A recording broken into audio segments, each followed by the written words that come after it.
Bienvenue dans cet épisode où nous mettrons aujourd'hui l'accent sur l'importance de la rédaction et de l'analyse des cas cliniques.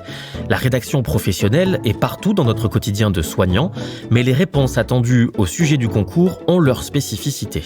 Si vous êtes infirmière et que vous aspirez à entrer dans l'univers de l'éducation nationale, cet épisode est fait pour vous. Je vais vous aider à mieux comprendre comment aborder les cas cliniques et vous préparer efficacement au concours.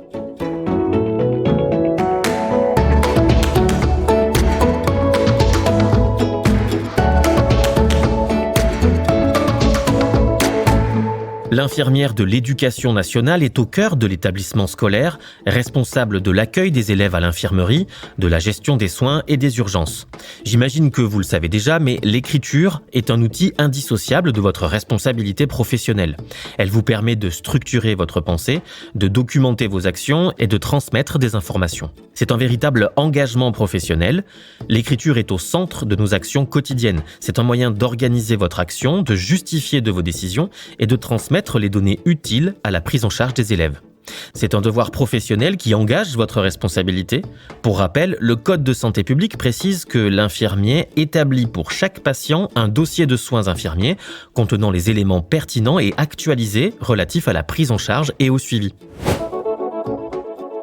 Et si nous parlons des écrits du dossier de soins, parlons de l'outil incontournable à l'éducation nationale pour les infirmières, le logiciel Lien. Cette application informatique est dédiée à la gestion des soins infirmiers en milieu scolaire. Elle permet de structurer les consultations à partir d'un tableau de bord. Avec Lien, l'infirmière renseigne le motif de consultation, les données observées et définit des objectifs de soins. C'est une plateforme obligatoire pour tracer les actes professionnels. Son objectif est de suivre les prises en charge de manière organisée, en permettant la transmission des informations lorsque l'élève change d'établissement par exemple. Pour bien vous préparer au concours, il est utile de travailler sur des cas cliniques concrets. Utilisez des sujets de concours précédents et des sujets inédits. Analysez-les pour comprendre ce que le jury attend vraiment. Les annales sont des recueils de sujets de concours passés, parfaits pour vous familiariser avec le format et les attentes. Mais n'oubliez pas les guides de travail comme notre livre « Préparation au recrutement ». En plus de nombreux sujets passés, il propose des sujets totalement inédits. Tous ces exercices sont classés par motif de consultation selon la classification du logiciel Lien, justement. Il contient aussi un guide complet de révision pour balayer toutes les thématiques du concours. Au moment où vous serez devant votre copie du concours, vos compétences en rédaction seront essentielles. Commencez par bien lire tout le sujet, appropriez-vous les questions pour bien comprendre les attendus, notez vos idées sous forme de mots-clés. Structurez ensuite votre texte en plusieurs parties, par exemple analyse, diagnostic, action de soins, ou encore action à court terme, à moyen terme, à long terme.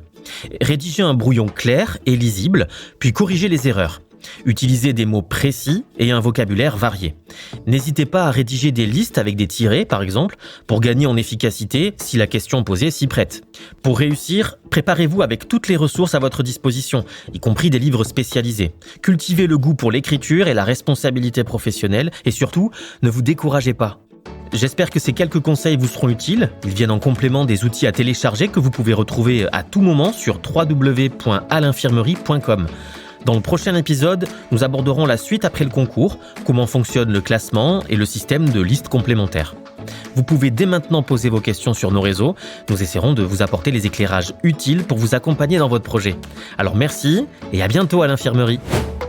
Vous avez aimé entrer à l'infirmerie ? Alors likez, partagez et commentez.